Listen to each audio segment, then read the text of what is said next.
Why are you entrusting our newborn baby to my sister every day?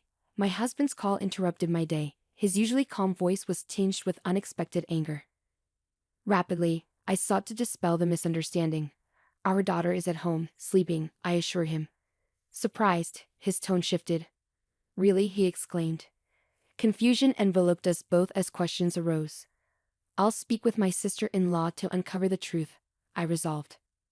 I reached out to my sister-in-law, Marissa, and uncovered a startling truth. Let me introduce myself. I'm Linda, married to Bob for 3 years, just a year younger than him. Our joy was recently doubled with the arrival of our daughter Hannah. She's the epitome of cuteness, but being a first-time mom has its challenges. With my parents living far away, I didn't have the luxury of heading back home after childbirth. Since leaving the hospital, I've been navigating this new world solo during the day. I must admit, I've been getting by, largely thanks to Bob's unwavering support.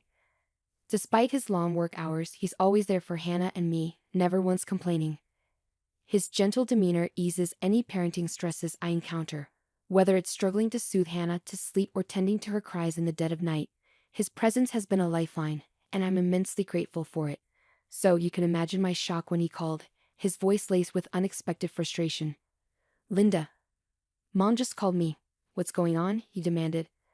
Confused, I replied, your mom? What are you talking about? Why would we leave our newborn with Marissa every day?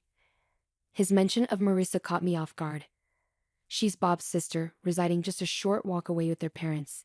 Marissa, working from home, also takes care of her mother, making her quite flexible with her time. My husband's critique persisted. Leaving a 3-week-old baby, I couldn't fathom doing that. Marissa hasn't cared for a baby before.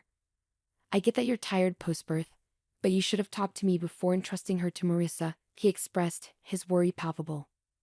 His distress signaled that this was no ordinary misunderstanding. Wait, I'm lost. Marissa caring for a newborn. Why did your mom call you? Why would I need your consultation? What do you mean? Leaving Hannah with Marissa? Have I been doing that? I countered, utterly bewildered. It's been nearly 2 weeks. Marissa didn't complain, not wanting to strain your relationship, but Mom couldn't stay silent, he clarified.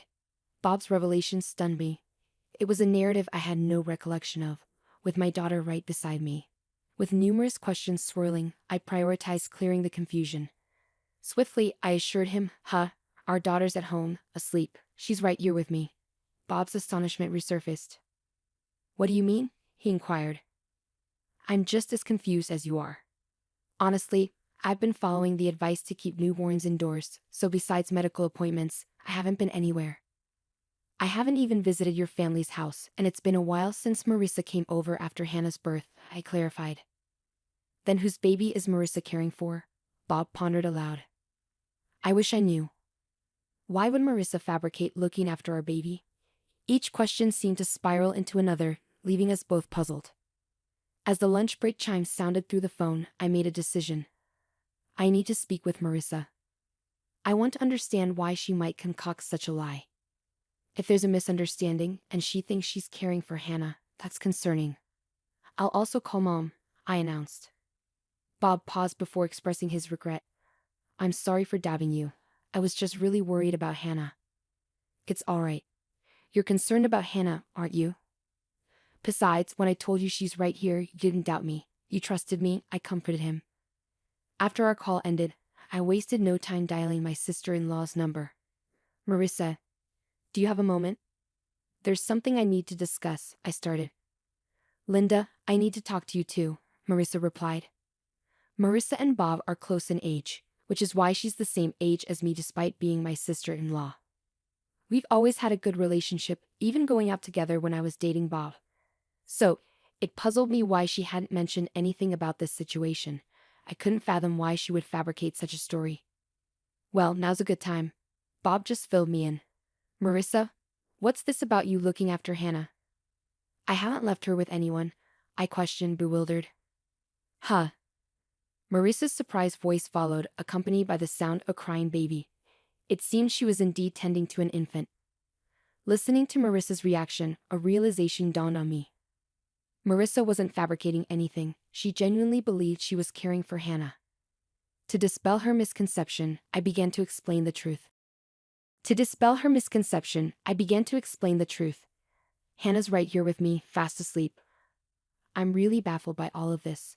But how did you end up with a baby, Marissa? And why do you think it was Hannah? I asked, seeking clarity. Marissa replied, shedding light on the situation. Last week, Dad dropped off a baby with me. He said, Linda seems overwhelmed, so you should assist her with the baby. This revelation left me dumbfounded. Then Marissa disclosed another shocking detail. I was terrified because I've never cared for a baby. I hadn't heard from you, Linda. And when I considered calling you, Dad warned, if you contact Linda, she'll just stress out. Show some consideration for your sister-in-law. I have my own responsibilities, even when I'm at home. It appeared that my father-in-law's deceit initiated this chaos, but the identity of the child Marissa was caring for remained unclear. Thinking that confronting my father-in-law directly might resolve the confusion, I inquired if he was home. Unfortunately, he's out at the moment. Lately, he returns home late in the evening, takes the child Marissa's been tending to, claiming he'll return her to Linda, then leaves again. He usually returns in about 20 to 30 minutes, Marissa explained. Frustrated by my father-in-law's manipulation involving my daughter and me, I felt compelled to address the situation head-on. I understand. I'll discuss this with Bob, but we might visit tonight, I decided before ending the call. I promptly emailed my husband, detailing what I learned from his sister. We should ask Dad directly, came the suggestion. So when Bob returned home, we made our way to my in-laws. Along the journey, Bob recounted his conversation with his mother. Mom was also quite upset to discover that the child she thought was her grandchild wasn't. That's a significant shock, isn't it? I didn't envision Hannah's first family gathering unfolding like this. It's quite a complicated situation, he elaborated. Due to her back issues, his mother hadn't met our daughter yet. I had hoped to introduce Hannah to her once she was ready to venture out after a month. But now, I found myself disheartened that our introduction had to occur amidst such turmoil. Upon reaching my in-laws' home, we found my mother-in-law and sister-in-law both appearing bewildered as we entered. Marissa spoke up. Bob, Linda, Dad mentioned he would return the child we've been caring for, but he hasn't returned yet. Understanding the situation, Bob intervened. I see, Mom. Despite the confusion, this is our daughter Hannah. With that, I brought Hannah closer to my mother-in-law. Upon laying eyes on Hannah, my mother-in-law's expression softened. She's absolutely adorable. She bears a striking resemblance to Bob when he was a baby. I'm thrilled to finally meet her, and Linda, you've done remarkably well. I'm sorry you've been entangled in all of this, she expressed with sincerity. It's all right. I'm just as perplexed as everyone else, I responded. Just as I spoke, Marissa chimed in. I'm baffled too. Who is this child I've been caring for? I don't understand why Dad would lie like this. I've been putting in so much effort, believing it was Hannah. He should consider my feelings too. Marissa's frustration mirrored my own towards our father-in-law. Attempting to lighten the mood, Bob interjected, but Marissa, you've met Hannah before. You should have noticed it's a different baby. Well, don't all babies look alike? I thought something was off. But I assumed babies' appearances change quickly.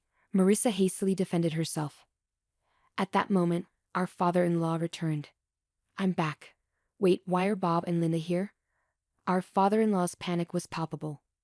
This deception stemmed from him. The rest of us shared disapproving glances, each silently accusing him. Struggling under the tension, our father-in-law began to stutter. Oh, Linda, it's been some time. What brings you here? Did you forget something? He attempted to divert attention. Turning to Marissa, he added, Marissa, what's going on? I asked you to check for forgotten items. I seethed with anger at our father-in-law's manipulation, using mine and my daughter's names in his deceit and then shifting the blame onto Marissa. I instinctively held my daughter closer, feeling the tension radiate through the room. Both my husband and sister-in-law shared the same sentiment, their fists clenched in frustration. It was me who broke the silence, the anger evident in my voice. Dad, seriously, are you honestly saying that? This is beyond unacceptable even for you. What do you mean? My father-in-law seemed startled by the intensity of my tone. My husband and sister-in-law echoed my sentiments, demanding answers. Dad, explain yourself. Linda has never left Hannah with anyone. Why would you fabricate such a lie? There must be a reason for someone to care for a stranger's newborn, right? That's correct. You manipulated me into caring for a child. Who is this baby? I'm terrified, even if it's my nephew's, let alone a stranger's. I won't tolerate it anymore, Marissa interjected with rapid-fire conviction. My father-in-law was speechless, while the three of us continued to glare at him, demanding the truth. However, my mother-in-law's reaction was different. She turned pale, murmuring, "No, it can't be. You're not still involved with her?" Her words left my husband, sister-in-law, and me stunned. My father-in-law began to sweat, feigning innocence. What? What are you talking about? He stuttered, attempting to deflect. But my typically calm husband had reached his limit. Dad, enough with the act. You've been playing dumb all along. Do you think you can deceive us? We know you've been lying about everything. Just come clean. Wait, Bob, please calm down. I attempted to intervene, but my husband persisted. Dad, you've been manipulating Linda and Hannah to cover up your deceit, and you owe Marissa an apology. Caring for a newborn is a monumental responsibility, even if it's your own child. Consider how overwhelming it must have been for Marissa, who has never experienced parenthood before. Once he started, my husband couldn't halt his tirade. Despite whatever excuses our father-in-law might conjure, my husband remained steadfast. Perhaps realizing he couldn't evade the truth any longer, my father-in-law spoke softly, and then he confessed to the unbelievable truth. That child is mine. At his admission, my husband's momentum dissipated, his mouth hanging agape in disbelief. Marissa and I were equally stunned into silence. It was my mother-in-law who shattered the quiet. Her voice quivered, tears brimming in her eyes. I knew it. You're still involved with her. I was foolish to forgive you before. Involved with her? My husband queried, puzzled. In response, our father-in-law's complexion paled even further. Ignoring him, my mother-in-law continued, he had an affair. It happened around the time you two were getting married, about 3 years ago. He promised me he'd never do it again, and I forgave him. But now, that's why I thought Hannah bore a resemblance to Bob. She's his flesh and blood after all. I thought she was my true grandchild. Unable to contain her emotions any longer, my mother-in-law broke into tears. Witnessing her distress only fueled my anger towards my father-in-law. My husband regained his composure, unleashing his wrath upon our father-in-law. You're despicable, Dad. You not only deceived us but betrayed Mom twice. How could you stoop so low? I can't fathom that someone like you is our father. Bob's outburst was followed by Marissa's incredulous response. What do you mean by my child? Are you joking? You had a child with your mistress and left it with me? I can't believe this. How could you do something so despicable? I never want to see your face again. Despite the scathing remarks from his own children, our father-in-law merely chuckled and remarked, "Calm down. There's nothing we can do about what's already happened. The mistress didn't want to marry me or anything like that. She just didn't have any money, so she had to work. In the meantime, I had to take care of the child." I couldn't bear witnessing my father-in-law's callousness. Enough. I interjected, my voice trembling with anger.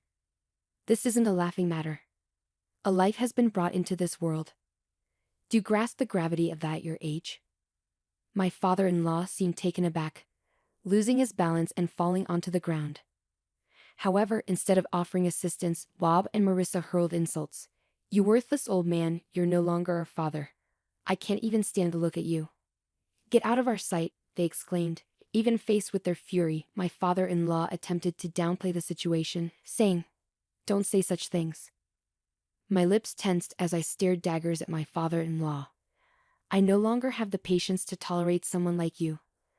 Let's get divorced, I declared firmly. My father-in-law's smile vanished, his face contorting with wrinkles as he became serious. But didn't you forgive me last time? He pleaded.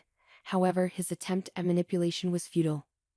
Yes, I forgave you for your infidelity, but I won't tolerate your disrespect any longer, I retorted. If having you out of our lives brings peace to our home, then so be it. And as for my survival, I'll manage just fine without you, I added.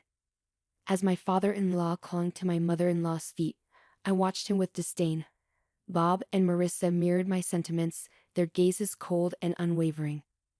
It was evident that everyone in the room had reached their limit with my father-in-law. Marissa erupted in anger. I'll take care of Mom, so we'll be fine without you. But how do you plan to live? You've always relied on Mom for everything from cooking to laundry. Marissa's words visibly rattled my father-in-law. He turned to my mother-in-law with pleading eyes. You wouldn't leave me, would you? We spent decades together. You can't imagine life without me, can you? However, his hopes were swiftly dashed as my mother-in-law shook off his clinging arm. Stop kidding yourself. How much do you need to degrade people to feel satisfied? Who would want to stay with a cheater like you? I'm filing for divorce right now. If you're so fond of her, why don't you go be with your mistress? My mother-in-law snapped, her voice firm and resolute. What? Wait, let's talk. We can fix this. That woman meant nothing to me. You're the only one I love.